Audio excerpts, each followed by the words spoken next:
Olá a todos que nos têm acompanhado. Estamos aqui para dar continuidade a esse estudo maravilhoso sobre a mensagem do terceiro anjo, já na parte 2, lição 11, quase concluindo aí o trimestre, né?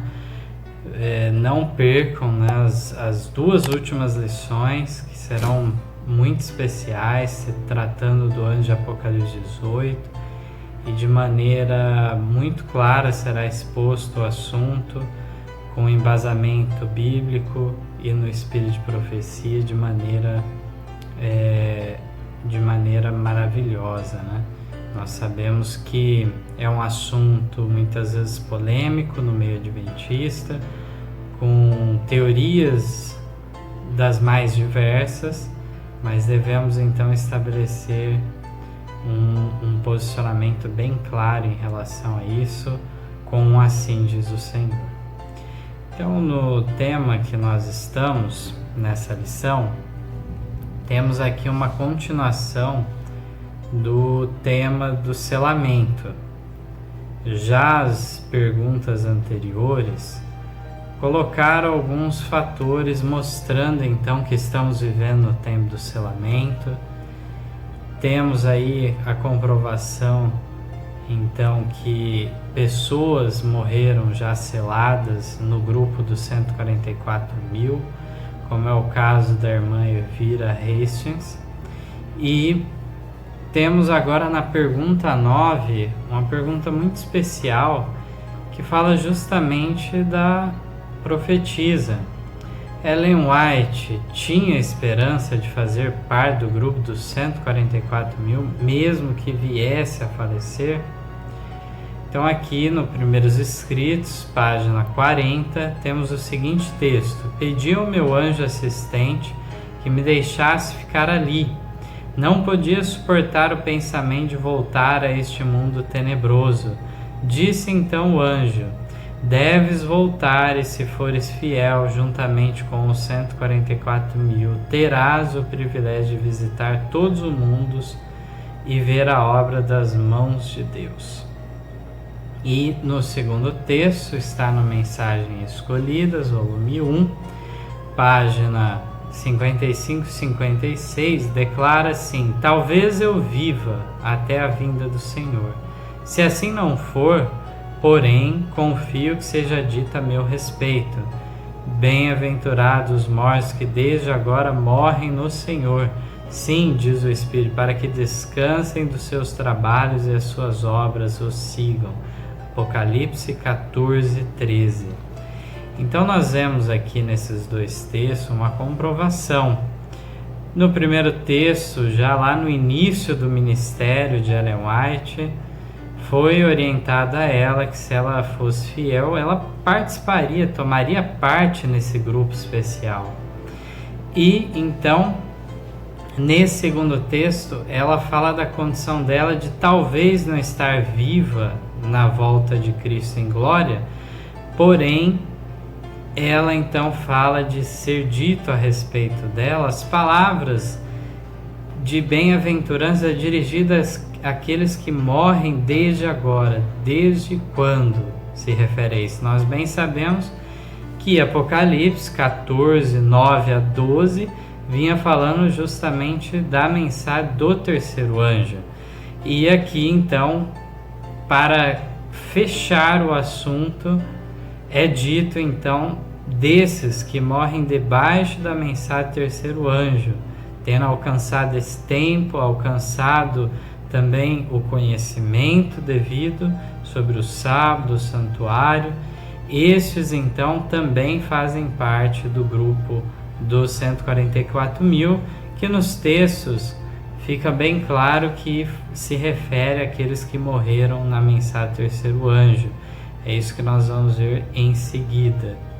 Então esses textos são maravilhosos, nos colocam de maneira evidente, colocando agora a pergunta 10, a seguinte questão: em que ressurreição os que faleceram fazendo parte dos 144.000 ressuscitam?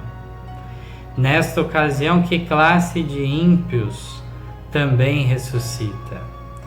E a última parte da 10 vamos deixar para depois. Aqui temos dois textos muito especiais da Bíblia. Primeiro, Daniel 12, 1 a 2, que diz assim: E naquele tempo se levantará Miguel, o grande príncipe, que se levanta a favor dos filhos do teu povo. E haverá um tempo de angústia qual nunca houve, desde que houve nação até aquele tempo. Mas naquele tempo livrar-se-á o teu povo, todo aquele que for achado escrito no livro. E muitos dos que dormem no pó da terra ressuscitarão, uns para a vida eterna e outros para a vergonha e desprezo eterna. Poderíamos nos delongar bastante nesse tópico, né? Mas vemos aqui uma ressurreição especial. De maneira geral, nós identificamos alguns aspectos importantes que nos auxiliam nesse assunto. Por exemplo, o fato da palavra dizer muitos. Muitos, não todos, dos que dormem no pó, que morreram fiéis, ressuscitarão. E nem também todos aqueles que foram condenados ressuscitarão nessa ressurreição. Então, uma ressurreição que nós costumamos chamar de especial, ou uma ressurreição parcial, onde então uma parte dos 144 mil, aqueles que tinham falecido desde 1844, e também daqueles que então eram especialmente atingidos por essa ressurreição, ainda que seja condenatória, mas eles têm um propósito especial em ver a volta de Cristo. Isso nos leva ao próximo texto bíblico, justamente, que é o de Mateus 26. É um texto que muitas vezes é passado em branco, muitas vezes, né? Mateus 26, versículo 64, na cena então do Sinédrio, Jesus perante o Sinédrio, Jesus então diz o seguinte para aqueles que o estavam acusando, condenando: Disse-lhes Jesus: Tu o disseste, digo-vos, porém, que vereis em breve o Filho do Homem assentado à direita do poder e vindo sobre as nuvens do céu. É interessantíssimo que aqui, de fato, não pode ser outra vinda a não ser a vinda em glória que se refere. E aqui diz que estas pessoas que estavam tomando parte, então, Anás, Caifás e outros, na condenação do Messias, eles então ressuscitarão para ver isso, para se cumprir o que Jesus disse. Os textos então do grande conflito, primeiro das 637, o segundo das 645, nos orientam sobre alguns pontos. O primeiro parágrafo diz assim: abrem-se sepulturas, que não fala de todas as sepulturas, mas abrem-se sepulturas, e muitos que dormem no pó da terra ressuscitarão, uns para a vida eterna e outros para a vergonha e desprezo eterno. Todos os que morreram na fé da mensagem do terceiro anjo saem do túmulo glorificados para ouvirem o conselho de paz estabelecido por Deus com os que guardaram a sua lei, os mesmos que o traspassaram, Apocalipse 1:7, os que zombaram e escarneceram da agonia de Cristo, e os mais acérrimos inimigos de sua verdade e povo, ressuscitam para contemplá-lo em sua glória e ver a honra conferida aos fiéis e obedientes. Aqui, então, além daqueles que tomaram parte no julgamento de Cristo, que o traspassaram, aqui fala também dos zombadores, escarnecedores da agonia de Cristo, e mais, diz de uma classe de acérrimos inimigos da verdade de Cristo e do povo de Deus. E esses, então, todos esses ressuscitarão para contemplar a glória da volta de Cristo.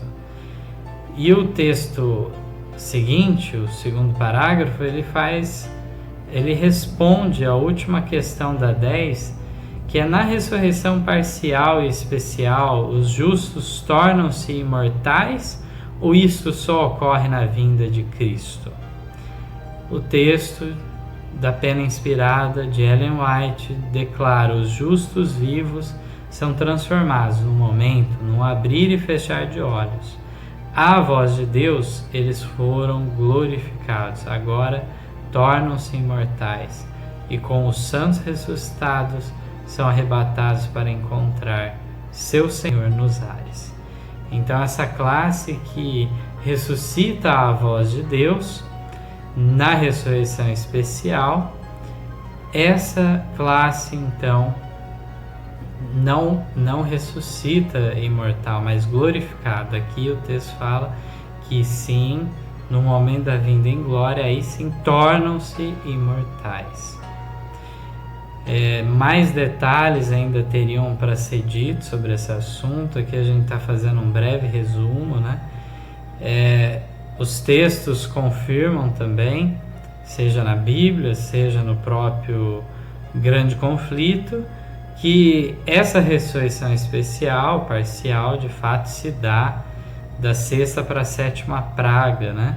No momento culminante da história terrestre, próximo já do momento da volta de Cristo. Possamos então estar bem firmados nessa mensagem e, tal como foi dito já numa nota anterior, procuremos com todo o poder que Deus nos tem dado estar entre os 144 mil. Que a bênção, a paz de Deus estejam com todos. Amém. Em nosso site vocês encontrarão estudos, notícias, dicas de saúde, além de todas as nossas lições. Participem conosco através da nossa página no Facebook e assistam todas as nossas lições através do YouTube.